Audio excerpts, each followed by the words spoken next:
Chairman Senate, Syed Yusuf Razak Gilani, Speaker of the National Assemblies, Sardar Ayaz Sadiq, Prime Minister of Pakistan, Mehboob Shahbaz Sharif, members of the Parliament, distinguished guests, ladies and gentlemen, Assalamu alaikum.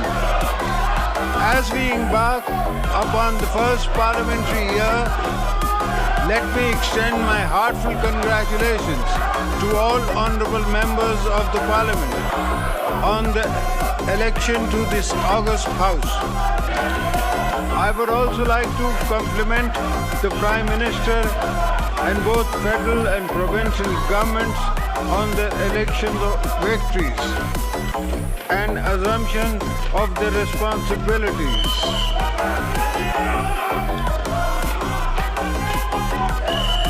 Let me also take this opportunity to express my sincerest gratitude to all parliamentarians and provincial assembly members for their trust and confidence in electing me for a second time as the President of Islamic Republic of Pakistan. I am humbled by this opportunity bestowed upon me by the grace of Almighty Allah. Mr. Speaker, let me begin this parliamentary year by sharing briefly my vision for future, because much of it's based on choices we make in my particular role in the past too. I have made important choices that made history when I chose to give away my own powers as President to the Parliament of Pakistan. I expect you as parliamentarians to use those powers with the wisdom and maturity our country merits and needs. I see my own role today as a unifying symbol of a joint, robust federation, where all people and provinces should be treated in equal before law. At the same time, in my considered view, it is time to turn a new page. If we see today as a new beginning, which it is, that we can build on our strength by investing in our people, by focusing on public needs, by harnessing our relation of our resources to create pathways to inclusive growth.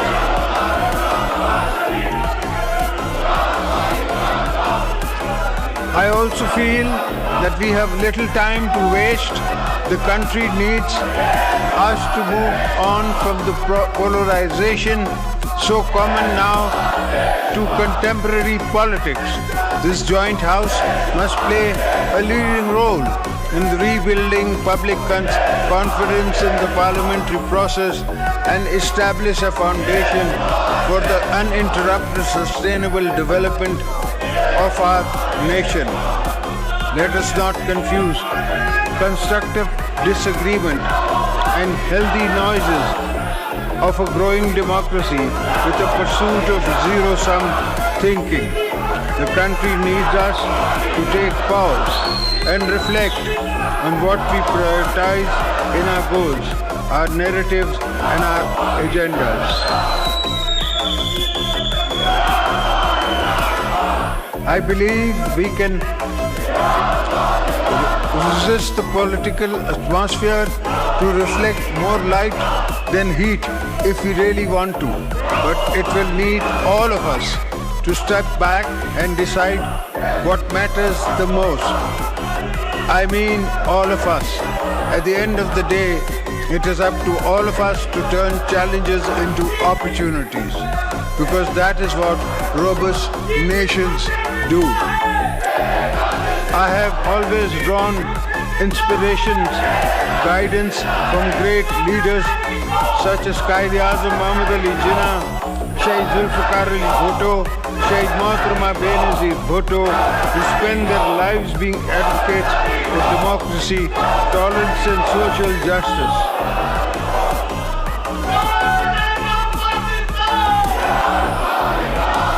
I firmly believe that by embracing the vision of these leaders, we can effectively tackle our challenges and foster an atmosphere of mutual respect and political reconciliation. The challenges we face are not impossible to overcome. They just require a fundamental of meaningful dialogues, parliamentary consensus, and a timeline implementation of rigorous reforms aimed at addressing underlying issues, both old and new, confronting us.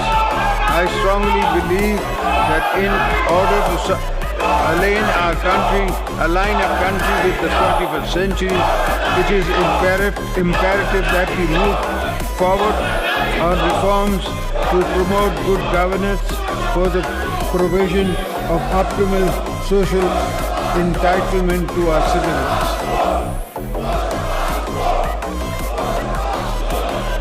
Let's begin with a vision that strives to leave no one behind. For this thought to move beyond an idea, the political leadership gathering in this House must prioritize the specific needs to marginalized communities and underdeveloped areas. By focusing on the needs of these regions, we can bridge the gap between them and the more developed areas of the country, moving the needle towards an inclusive growth model that emphasizes equality of opportunities. While there are many economic reforms